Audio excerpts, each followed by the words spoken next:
салом арз мекунам ба бинандаи азизи радиои озодӣ ва шалои гулхоҷа ҳастам, ки чун ҳамеша дар ҳамин вақту ҳамин соат шуморо бо сархати хабарҳои муҳими Тоҷикистону ҷаҳон ошно мекунам. Ва имрӯз 17 май аст. Дар Тоҷикистон имрӯз моҳи Рамазон шурӯъ шуд ва мутаассифона ман маҷбурам, ки хабарҳоро бо хабари нохуш шурӯъ кунам. Ва боронгариҳои шаби гузашта дар ҷануби Тоҷикистон фалокатбор буд ва харобиҳои зиёд овард. Тибқи хабарҳои расида дар пайи ин боронгариҳо дар ноҳияи Панҷ дасти кам 3 нафар кушта шудааст. Ин омори расмӣ аст, вале сокинони ин минтақа мегӯянд, ки шумораи қурбониён аз ин бештар аст. Ва ҳоло ҳамкори мо даро ба сӯи ноҳияи Панҷ аст ва мо кӯшиш мекунем, ки ӯ аз наздик ин ҳолатро худаш ба навор бигирад ва омори дақиқро то шурӯи барномаи хабарии радиои озодӣ пешниҳоди шумо кунем. Мо то ҳол баъзе аз наворҳову суратҳоро аз он маҳалли фалокат дастрас кардаем ва умедворем, ки то оғози барнома бозам маълумоти бештар ба дасти мо биёяд, чун шуморо бо хабарҳои тоза дар ҷараён бигзорем.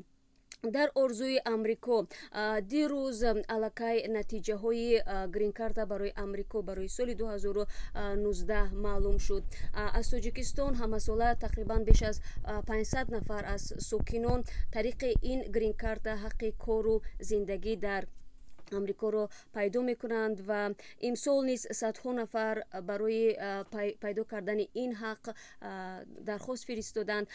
Аз миёни онҳое ҳам кам нестанд, ки шикоят мекунанд, ки наметавонанд бинобар мушкилоти фанӣ дар бораи натиҷаҳои ин озмун маълумот бигиранд. Ва мо дар як гузориши вижа барои шумо шаҳр медиҳем, ки аз кадом барномаҳо метавонед истифода кунед, то ин ки ба сомонаи Вазорати корҳои хориҷии Амрико ворид бишавед ва дар бораи натиҷаҳои грин-карта 2019 барои Амрико маълумот пайдо кунед.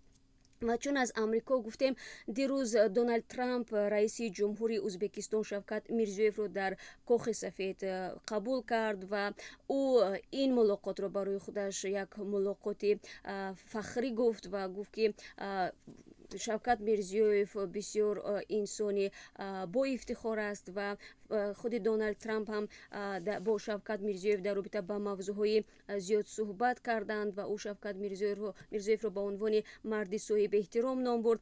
Ва мавзӯи суҳбати ду раҳбар дар бораи чӣ буд, мо дар барнома барои шумо маълумот хоҳем дод. Депортатсия поёни зиндагӣ нест, вале боиси таассуф аст, ки оморҳо дигар воқеиятро нишон медиҳанд ва теъдоде аз муҳоҷироне, ки аз Русия депортатсия шуданд, ба қатори нафарони беморони равонӣ ворид гардиданд. Дар ин бора оморҳо аз пизишкони вилояти Хатлон барои мо далолат мекунанд. Ва чаро муҳоҷироне, ки аз Русия ихроҷ мешаванд, дар ватан наметавонанд зиндагии нав бисозанд ва дилсард мешаванд як нав. Мо дар барнома барои шумо маълумот хоҳем дод. ва ҳамчунин боз аз як худкушии дигар низ мегӯем, ки ин дафъа падари як хонавода барои он худкушӣ кардааст, ки фарзандонаш муқобили издивоҷи ӯ бо як нафари дигар шуданд.